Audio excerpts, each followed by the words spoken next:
Bible quiz తెలుగులో 30వ ఎపిసోడ్కు మన ప్రభు అయిన యేసుక్రీస్తు పేరట మీ అందరికీ ప్రేమపూర్వకమైన స్వాగతం, సుస్వాగతం. ఇది బహుమతి అందించే బైబిల్ క్విజ్. ప్రతి నెల 2వ శనివారము మరియు చివరి ఆదివారములలో ఈ బైబిల్ క్విజ్ నిర్వహించడం జరుగుతుంది. అన్ని ప్రశ్నలకు సరైన సమాధానం తెలియజేసిన మొదటి వ్యక్తికి 500 రూపాయలు బహుమతి అందించడం జరుగుతుంది.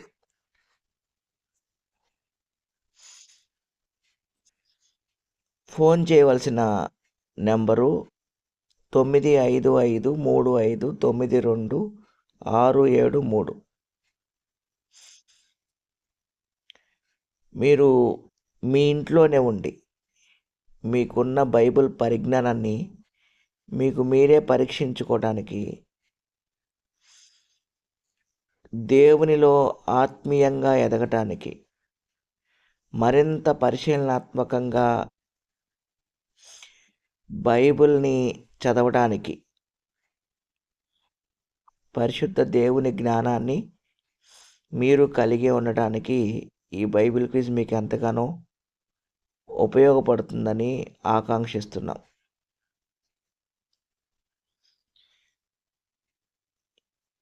ఈ ఎపిసోడ్కు సంబంధించిన సమాధానాలను ఫోన్ చేసి తెలియజేయవచ్చు, లేక వాట్సాప్లో కూడా తెలియజేయచ్చు. కామెంట్ బాక్స్లో కామెంట్ చేయడం ద్వారా కూడా తెలియజేయచ్చు. ఈ విషయాన్ని అభ్యర్థులు గమనించండి.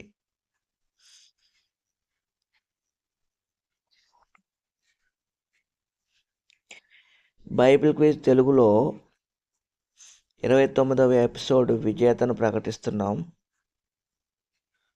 29వ ఎపిసోడ్ విజేత పశ్చిమ గోదావరి జిల్లా నిడదవోలుకు చెందిన ప్రిస్కిల్లా గ్రేస్ గారు.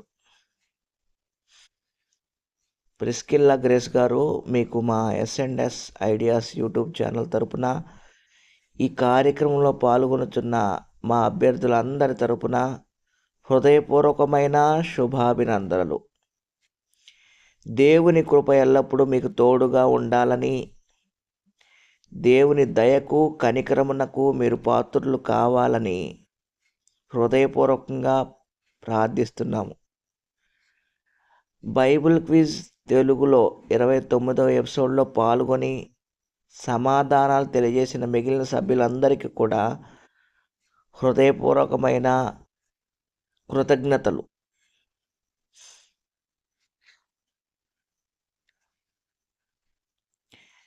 బైబిల్ క్విజ్ తెలుగులో 30వ ఎపిసోడ్లోని ప్రధానమైన అంశం సూచక్రియలు, మహత్కార్యములు. ఈ ఎపిసోడ్లో మొత్తం 19 ప్రశ్నలు ఉంటాయి.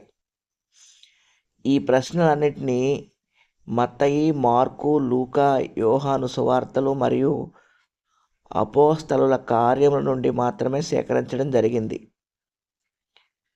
అభ్యర్థులు ఈ విషయాన్ని తప్పనిసరిగా గమనించగలరని మనవి. ప్రశ్నలన్నింటినీ జాగ్రత్తగా గమనించండి, జాగ్రత్తగా పరిశీలించండి. ప్రశ్నకు తగినట్లుగా సమాధానాలు రాయమని మిమ్మల్ని అందరినీ ఆహ్వానిస్తున్నాను. ప్రశ్నలు మొదలు పెట్టుకుందాం.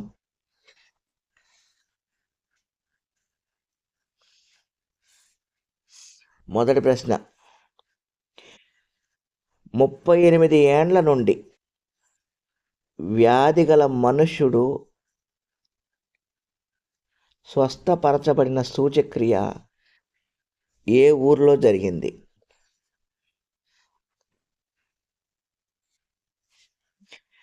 రెండో ప్రశ్న,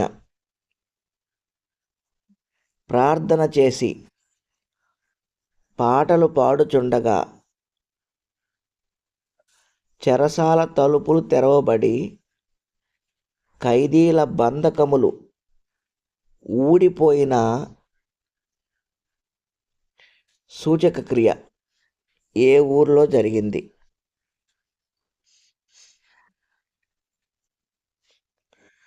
మూడో ప్రశ్న, కన్నుల మీద ఉమ్మివేసి దేహము మీద చేతులు ఉంచగా గ్రుడ్డివాడు బాగుపడిన సూచక క్రియ ఏ ఊరిలో జరిగింది? ఏ ఊరి వెలుపల జరిగింది?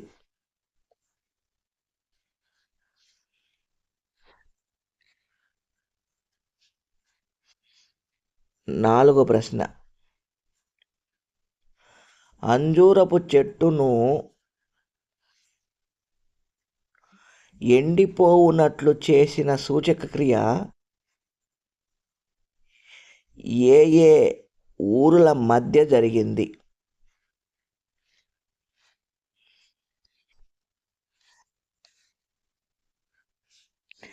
ఐదో ప్రశ్న, తమ్మును స్వస్థపరచమని 10 మంది కుష్ఠరోగులు యేసును వేడుకొనిన ఊరు ఏ ఏ దేశముల మధ్య ఉంది?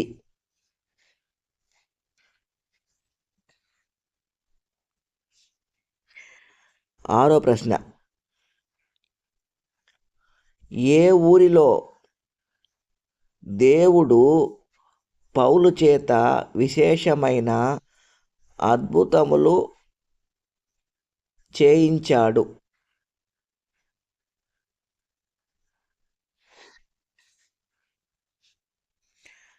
ఏడో ప్రశ్న, కుష్ఠరోగము నుండి శుద్ధుడైన సైన్యాధిపతిది ఏ దేశము?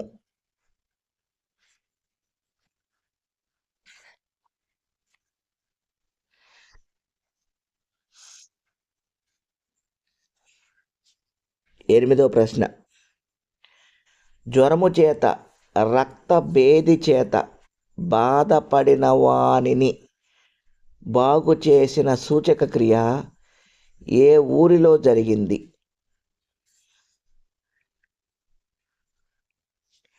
తొమ్మిదో ప్రశ్న, ఏ దేశపు వారు తమ రోగులను నీ వస్త్రపు చెంగు మాత్రము ముట్టనిమ్ము అని యేసును వేడుకొన్నారు?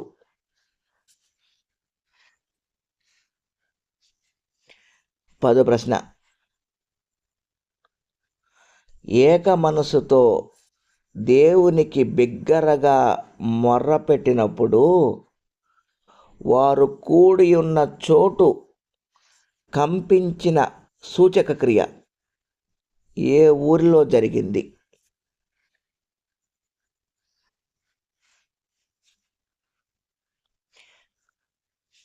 11వ ప్రశ్నలోకి వెళ్ళబోయే ముందు ఈ వీడియోను చూస్తున్న అభ్యర్థులందరికీ ఒక చిన్న మనవి. దయచేసి మా ఛానల్ని సబ్స్క్రైబ్ చేసుకోండి. అప్పుడు మాత్రమే మేము నిర్వహించే ఈ క్విజ్ కార్యక్రమాలు మొదటిగా మీరు చూడటానికి అవకాశం ఏర్పడుతుంది. దయచేసి ఈ వీడియోలను మీరు చూస్తున్నప్పుడు లైక్ చేయండి. అప్పుడు మరింత మందికి ఈ వీడియోలు చేరటానికి అవకాశం ఏర్పడుతుంది. అదేవిధంగా మీ విలువైన అభిప్రాయాలను కామెంట్ బాక్స్లో కామెంట్ చేసి మేము మరింత మెరుగ్గా పనిచేయడానికి సహాయపడండి. ఈ వీడియోలను మీకు తెలిసిన వారికి దయచేసి షేర్ చేసి దేవుని పనిలో మాతో సహకరించండి.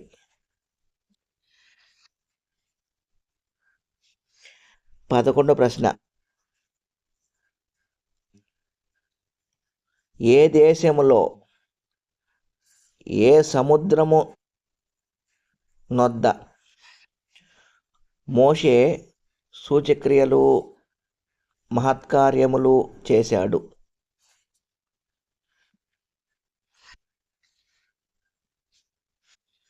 12వ ప్రశ్న, లాజరు బ్రతికింపబడిన సూచక్రియ ఏ ఊరిలో జరిగింది?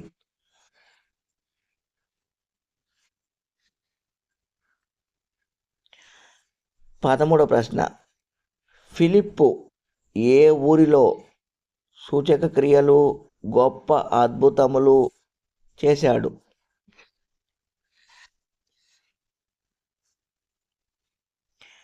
14వ ప్రశ్న, యేసు స్వస్థపరిచిన రోగి అయిన ప్రధాని కుమారునిది ఏ ఊరు?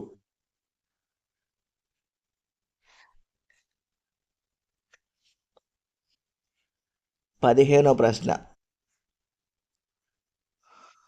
ప్రభువు ఆత్మను శోధించుటకు ఏకీభవించిన దంపతులు చనిపోయిన సంఘటన ఏ ఊరిలో జరిగింది?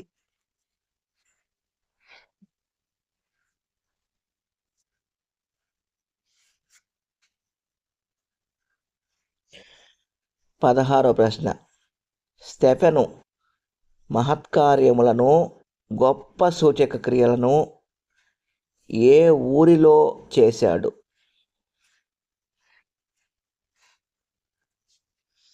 17వ ప్రశ్న, సేన అను దయ్యములు వదలిపోయిన వాడు యేసు తనకు చేసిన కార్యములన్నిటినీ ఏ ఊరిలో ప్రకటించాడు?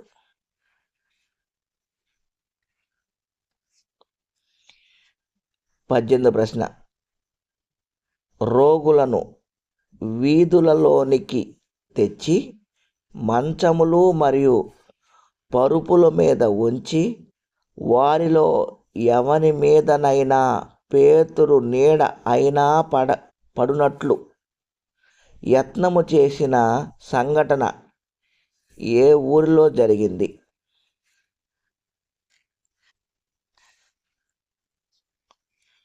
19వ ప్రశ్న అండి, ఏ ఊరిలో ఉండి యేసు రోగి అయి ఉన్న ప్రధాని కుమారుణ్ణి స్వస్థపరిచాడు? ఇవండి మొత్తం మీకు ఇచ్చిన 19 ప్రశ్నలు. ఈ ప్రశ్నలలో కొన్నిటికి 2 సమాధానాలు ఉన్నాయి. జాగ్రత్తగా గమనించి రాయమని మరొకసారి మనవి చేసుకుంటున్నాను. మరలా 30వ ఎపిసోడ్ అయిపోయింది కదండి. ఇప్పుడు 31వ ఎపిసోడ్లో కలుద్దాం. ఏప్రిల్ నెల చివరి ఆదివారంలో ఈ ఎపిసోడ్ నిర్వహించబడుతుంది. అభ్యర్థులు ఈ విషయాన్ని గమనించండి. అంతవరకు అందరికి వందనములు. నమస్తే.